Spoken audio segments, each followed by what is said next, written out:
Hello everyone, welcome back to our channel Munisha daily vlogs.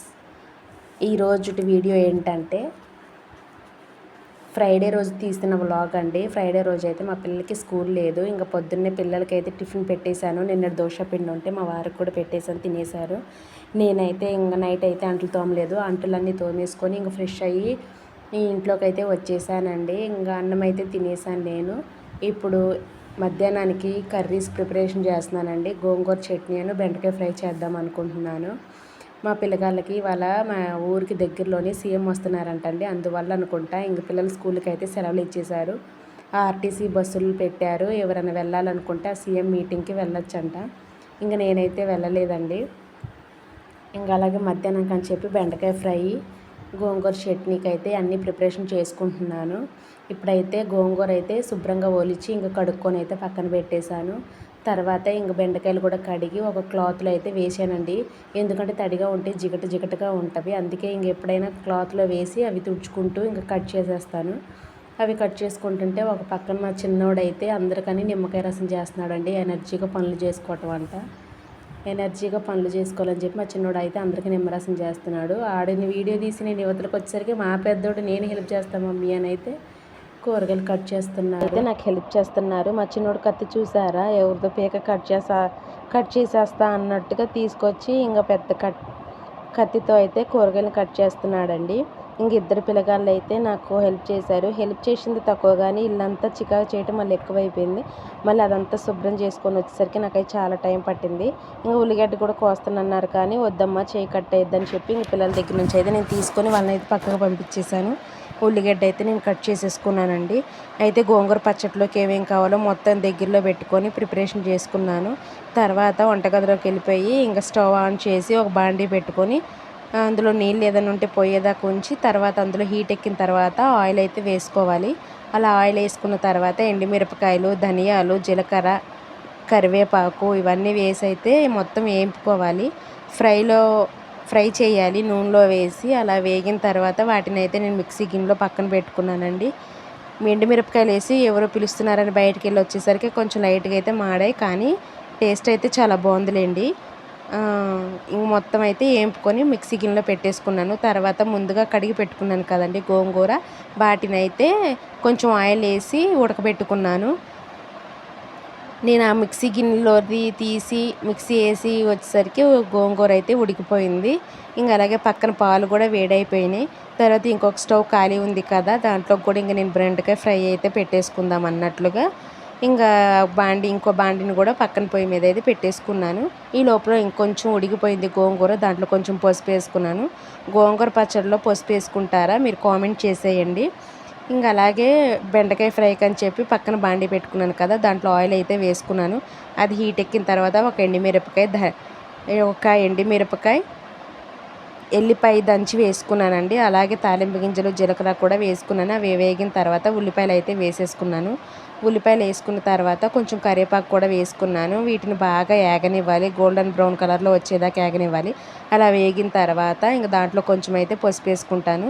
నేనైతే పసుపు తాలింపులోనే వేస్తానండి. కొందరైతే కూర పైన కూడా వేస్తారు, కానీ నేను ఇట్లాగా నూనెలోనే వేసుకుంటాను, తాలింపులోనే. ఇంకా తాలింపు అయితే మగ్గిపోయింది. దాంట్లో బెండకాయలు అయితే వేసాను. బెండకాయలు వేసిన తర్వాత ఎప్పుడైనా అయితే పైన మూత పెట్టకూడదండి. ఆ ఆవిరికి నీళ్ళులాగా వస్తాయి కదా, అది పడి ఇంకొంచెం మెత్తగా అయిపోద్ది కూర. బెండకాయలు మొత్తం చితురు అయిపోతాయి. ఎప్పుడైనా సరే నేను ఇంకా గోంగూర బెండకాయల మీద అయితే అసలు నేను మూత అయితే వేయను.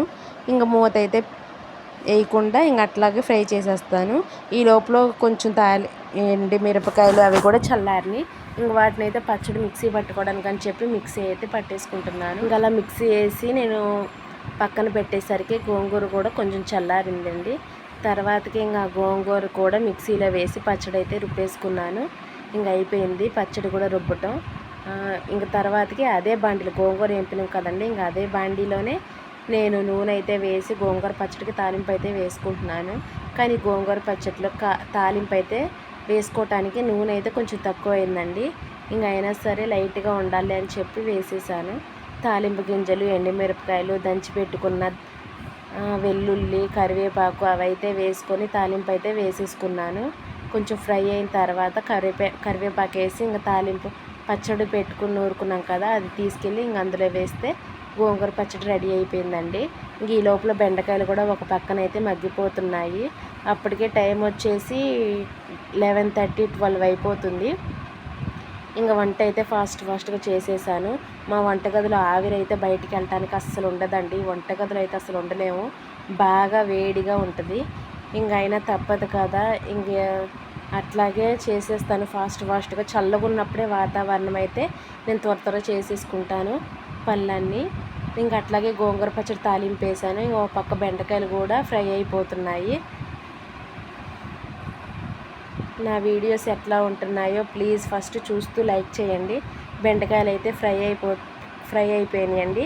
ఇందులో ఇప్పుడైతే మనకు తగినంత కారం అయితే వేసుకుందాము. మాది తేజ కారం, తెల్ల కారం కలిసి ఉంటుంది కాబట్టి ఒక 2 స్పూన్లు అయితే సరిపోతాయి. 2 స్పూన్లు అయితే కారం వేసుకున్నా, దానికి తగినంత ఉప్పు అయితే వేసుకున్నాను. ఎప్పుడైనా బెండకాయలు మొత్తం కూర ఫ్రై అయిపోయిన తర్వాతకి లాస్ట్లో ఉప్పు వేయాలి. ఫస్ట్ వేసుకున్నా కూడా మెత్తగా అయిపోయి చిదురు అయిపోయింది. బెండకాయ కూర బాగోదు. ఫస్ట్లో నాకు కూడా తెలియక నేనైతే బెండకాయ కూరని అలాగే చేసేదాన్నండి. అవి చితురు అయిపోయి అసలుకి తినబుద్ధి అయ్యేది కాదు. ఇప్పుడైతే చితురు అవ్వకుండా ఇంక ముక్కలుగానే ఉండేటట్లుగా నేర్చుకున్నాను. ఇంక అంతే అండి. కారం ఉప్పు వేసిన తర్వాత ఒక 5 నిమిషాలు మూత పెట్టి ఉంచి తర్వాత అయితే స్టవ్ ఆఫ్ చేసేయాలి. అంట్లయితే పొద్దున్న తోమేసుకున్నానని చెప్పాను కదండి. ఇంక వంట అయితే కంప్లీట్ అయిపోయింది.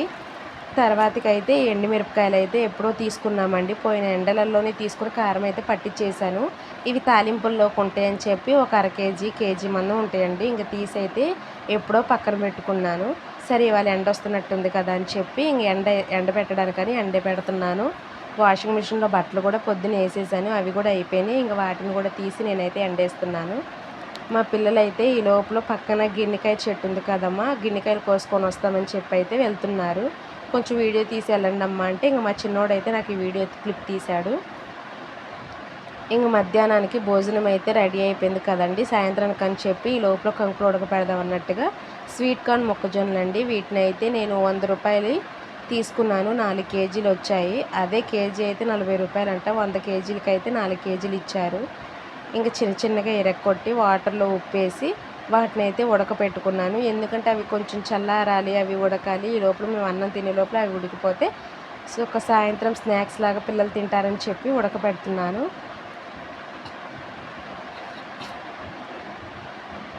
అవైతే పొయ్యి మీద పెట్టేస్తున్నానండి. పక్కనైతే అన్నం కూర ఇంకంతా కంప్లీట్ అయిపోయింది.